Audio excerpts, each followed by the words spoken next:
Welcome back to Appetite for the Outdoors. I'm Chef Chad McIntyre. Got a little early morning cooking going on. Today we're doing something fun. We're doing barbecued bear ribs. So to start, we've got some water right here that we're going to slow cook the ribs in, and we're going to add in 1 lemon, kind of sliced up, and a couple bay leaves. We're going to go ahead and season the water up with some salt and some pepper. And then we're going to go ahead and put our ribs in. These are bone-in style ribs. And we're going to let these ribs poach in the water for about an hour and a half. This is really going to make them tender and fall apart. Once they've slow cooked for about an hour and a half in the water, we're going to transfer them to our enamel baking dish right here. We're going to put a little bit of our Carolina cooker, sweet with a little heat sauce on there, and then we're going to finish them off in the oven at 250 for about another hour. And once we're done with that, they're going to get a quick flash on the grill and everything will be ready to go. All right, we've let the sauce on here caramelize a little bit to give it kind of that sticky sweet flavor.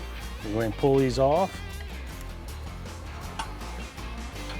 Nice and tender, unique way to cook bear, guaranteed to be a crowd pleaser. And as always, it's great to take wild game in the field, but it's even better to incorporate it into a dish.